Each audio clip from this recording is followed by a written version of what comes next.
Hi everyone, welcome back to Piano Chords for Beginners, where you will learn how to play church piano. My name is Nikki and this is Nikki Carlton Music.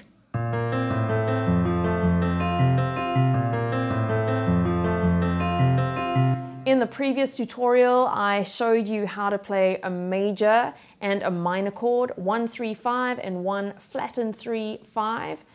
If you need to, you can go back to lesson 2 and just brush up on how to form chords. Otherwise, you can go back straight to the beginning in lesson 1, learning the musical alphabet and how to play a major scale. It's good to have those foundations in order to learn how to play different chords. Today we are going to be learning how to play bass notes and slash chords. So that being said, let's move on with today's lesson. If you see the letters above the lyrics on a chord sheet, those are the chords. So you've got a G or a D or a C. Those are automatically major chords. So your G, you're gonna, on your keyboard, have 1, 3, 5. That's a G chord. To add in a bass note, all you're doing, you can start off with one single bass note, take your index finger and you go an octave below, or 2 octaves if you really want to, but it's not showing on the camera. So 1 octave below, and you literally just play the chord on your right hand and the bass note with your left hand at the same time.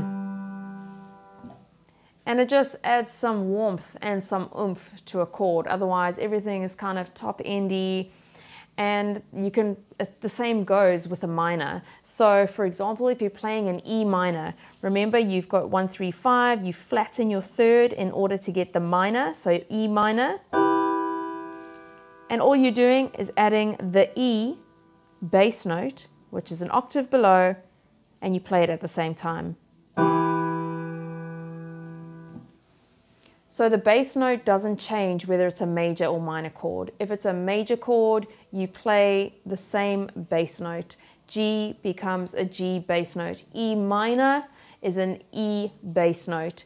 With every minor, you're going to play the bass note that is that letter. So A minor, you're going to play an A bass note. You're not changing the signature with your left hand. You're literally just adding a single bass note or double bass note if you want to play octaves. I like to play octaves, so I play the 1 and the 8 with my pinky and my thumb. So if I'm playing a G chord, I play 1, 3, 5 with my right hand. And then you can't see it on camera properly, but I've got my thumb playing the upper bass note and then pinky playing the low bass note. And I play that all at the same time. And then you've got G with 2 bass notes, adding some oomph and some warmth. Yay! And the same would go as if you're playing in a minor chord. I'm going to choose a different minor this time. I'm going to play D minor. So 1, 3, 5, you flatten your third, D minor.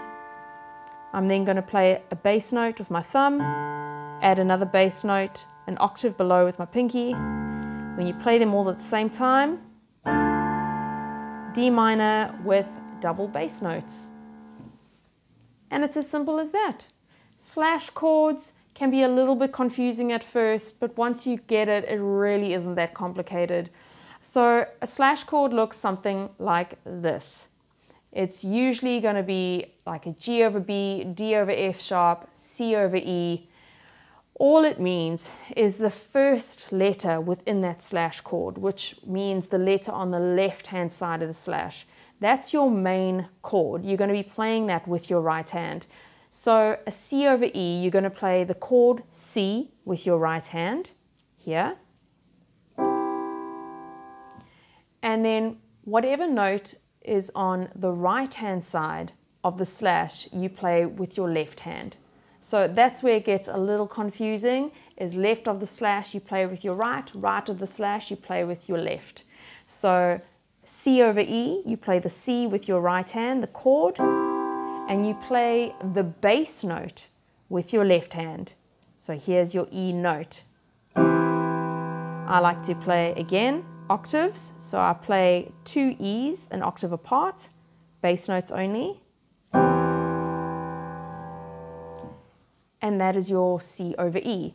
Again, you apply that right across the keyboard. You've got G over B, D over F sharp, A over C sharp, and all you have to remember is which hand corresponds to which letter on either side of the slash.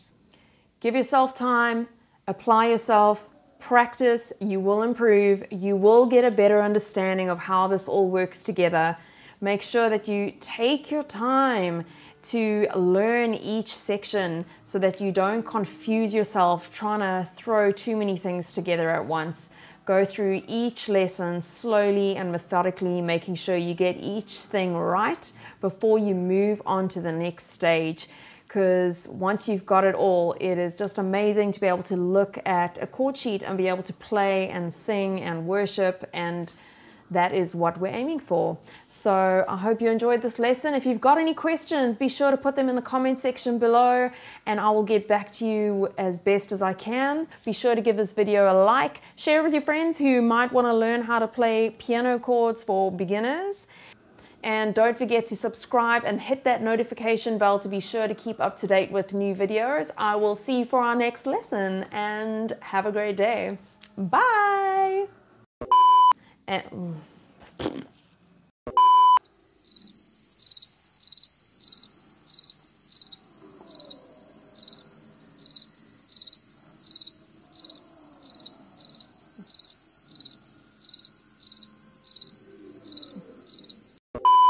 do I want to say? What do I want to say? I don't know. What do I want to say?